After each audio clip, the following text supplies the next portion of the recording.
Good morning and welcome to the new episode of Bettering Yourself. As virtues go, patience is a virtue that's not often talked about. It's a quiet one. Patience quality is about being quiet. And I've seen that all the life coaches talk of other qualities, but a mum about this sterling virtue. And amazingly, all religious leaders and philosophers have extolled, praised, and recommended patience. It is important, and it's often exhibited behind closed doors, not as a public stage. A father telling a third bedtime story to the son, a dancer waiting for an injury to heal. And in public is the impatient who gets to grab all the attention. Drivers honking in the traffic, grumbling customers in a slow-moving line.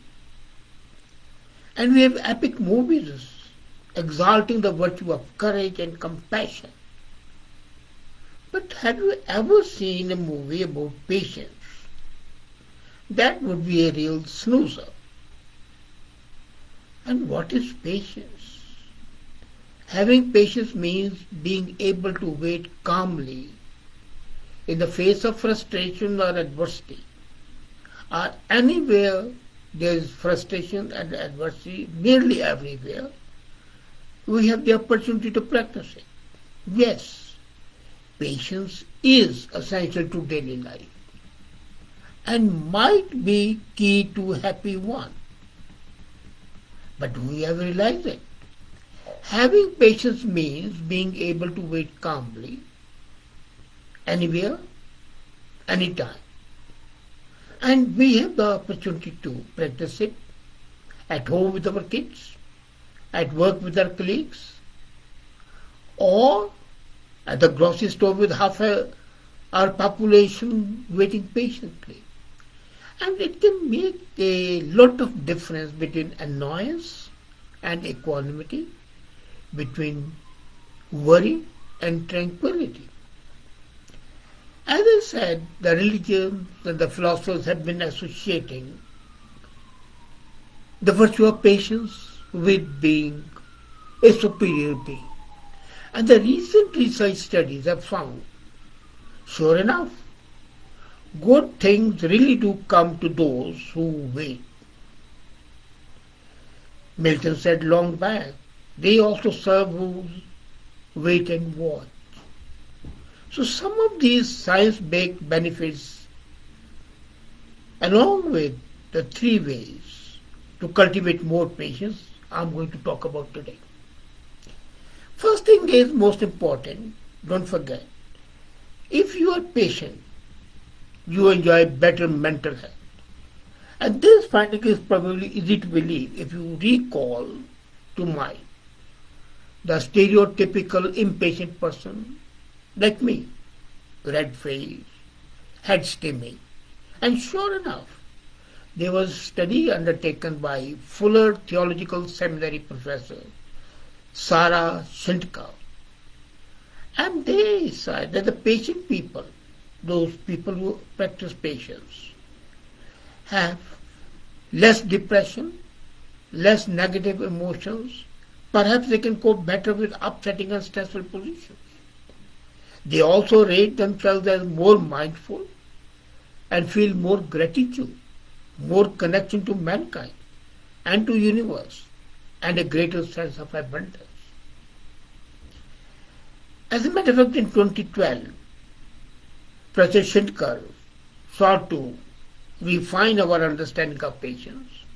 She recognized that it comes in many different types. One type of patience is interpersonal patience, which is very important.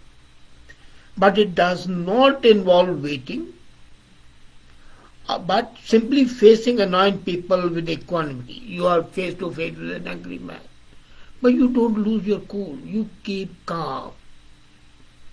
So is the anger, fury of the ocean faced by calm stone of a mountain. So this interpersonal relationship is very important, and it keeps you satisfied, more satisfied with your life, because the other person is going to crumble. The second type of patience involves waiting out life's hardship. Everybody has a trouble. It can be a family trouble, it can be financial trouble, it can be health trouble. So without getting frustrated, without despairing, you wait it out. Think of the unemployed persons who persistently fill their job applications, or a cancer patient waiting for the treatment to work. A person like me, suffering from fibromyalgia, esophagitis, diabetes, 101 diseases, and still living a life with equanimity, because what cannot be cured must be endured with a smile. So this type of courageous patience is linked to more hope, and hope sustains life. So this patience, I call it facing the hardship of life without frustration, without despair, is the highest quality that a human being can develop. And then the third patience, which you have to use every day, is our daily hassle. There's a traffic jam, you're going to the office, you're getting late. There's a long line at the grocery store. You're working on a computer and it stops functioning or it's malfunctioning. So they are daily pinpricks. And if you want to maintain good mental health, you have got to see that the pinpricks do not drain out your energy. And to protect that drainage out, you need to be patient. So people who have this sort of patience are more satisfied with life and are less depressed. Now these studies are good news for those who are already patient, but what about those who want to become patient? In 2012, a study was done with 71 undergrad students, and they had 2 weeks of patience training. They learned to identify the feelings and the triggers. If they're angry, what makes them angry? If they're sad, what makes them sad? So they were also taught to regulate their emotions, empathize with others, and meditate. In 2 weeks, the participants reported feeling more patient towards trying people in their lives, feeling less depressed, experiencing higher level of positive emotions. In other words, what happened? Patience seems to be a skill which can be taught, which can be practiced. It's not something heaven sent. This is cultivated skill. And it's cultivated more from below, from within you, and in doing so brings benefit to your mental health. And don't forget, people who are patient are better friends and better neighbors, because in relationship with others, patience becomes a form of a kindness. Think of the best friend who comforts you night after night over the heartaches that won't go away, or the grandchild who smiles through the story she had heard her grandfather tell countless times. Research suggests that the patient people tend to be more cooperative, have more empathy, they are equitable, and are more forgiving. Basically what happens? Patience involves moving about and with empathy, assuming some personal discomfort to alleviate the suffering of others around us. So you suffer yourself so that others' suffering is reduced. And evidence of that is found in a study which was conducted in 2008. The participants were in a group of 4 and they were asked to contribute money to a common pot, which would be doubled and redistributed. Now the game gave players a financial incentive to be stingy, yet the people contributed more to the pot than other players did. So this kind of selflessness is found among people of all the 3 types mentioned above. And not just interpersonal, but anybody who is patient would have that.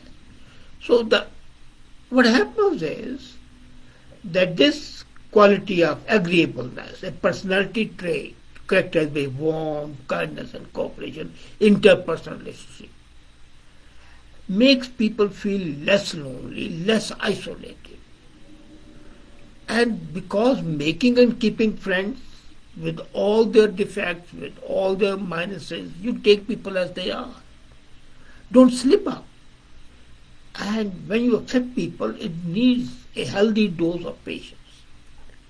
It enables you to tolerate individuals with flaws, and you display more generosity, more compassion, mercy and forgiveness. And patience is the foundation of civil society. For example, even voting is an activity which entails waiting months and years for our elected officials to implement the policies. So evolutionary theorists believe that patience helps our ancestors survive because it allowed them to do good deeds. They did not wait for others to reciprocate. They did their job and forgot it. There's a saying, do your good deed and forget it. So, patience would demand working, not demanding compensation. If you want compensation, then it's a business deal. It's not patience. And then secondly, patience is linked to the trust in the people and the institutions around us. If you don't trust people, somebody is honking, you trust people, well, he must be having a problem. He must be having some dire necessity to honk so that he can go ahead. So, okay, let me give him the way. So then patience helps students to get things done. And the patient people of all stripes reported that they exert more effort towards a goal than the people who are not patient. Because a person who is not patient would lose control on himself. So those with interpersonal relationship, and particularly, make more progress.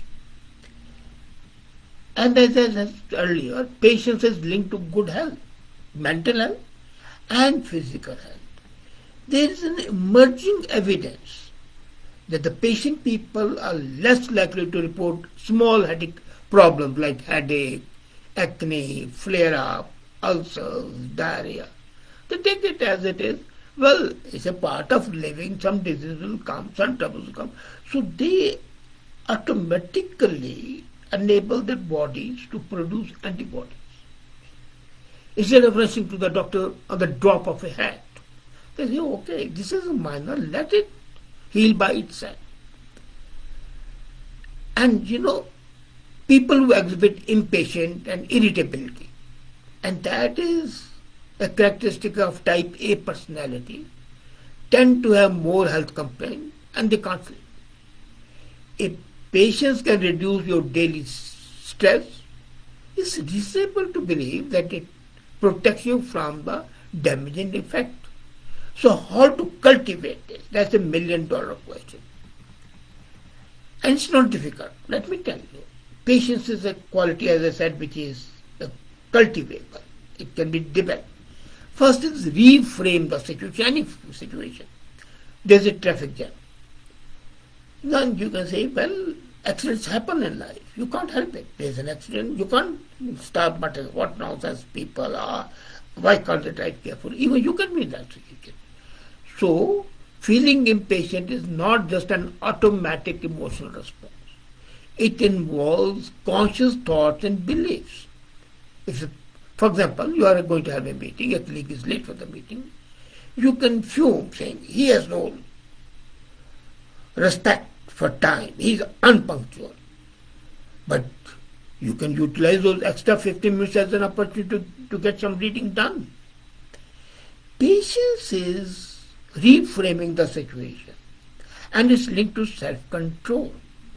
It's consciously trying to regulate your emotions and help you train your self-control muscles.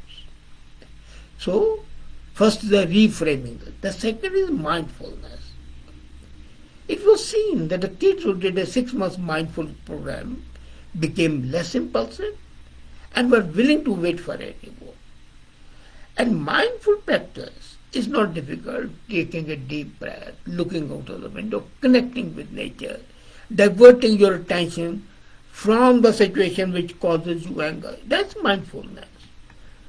You are getting angry, look outside and you might see a beautiful car and look at the design of the car and look at the beauty of the curves and everything, or of a girl or a boy.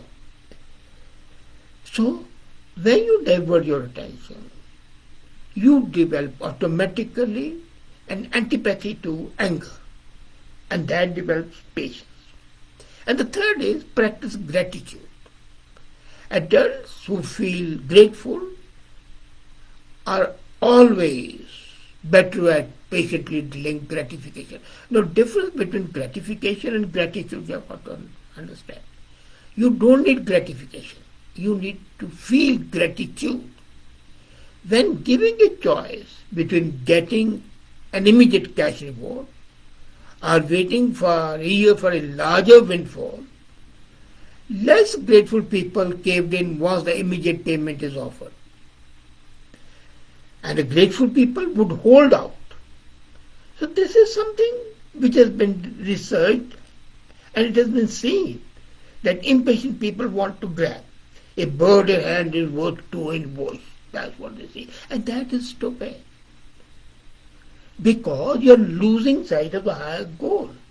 But if you're grateful, you feel gratitude, this is my deserving, I'll get it. No, there's no hurry. So you can try to shelter yourself from frustration, from adversity. But don't forget, frustration and adversity is a part of being a human being. It's a part of living. So, do you get angry? You get right? No. Accept them. Practice patience in every situation with your punctuality. Challenge co-worker. And you would find the life would be much more pleasant than what it is now. And then another thing, it will pave the way for a more satisfying and successful future. People will remember who meet you in the trying times that you face the problem with patience, as I say, with a smile. And they would remember you. And you would be building up a bank of goodwill. And that's what you want. Because that makes you a better human being. That makes you a better father, mother, brother, sister, friend, and most important, a better human being. And that's what you want. So, start cultivating the quality of patience. And you would gain a lot. Thank you.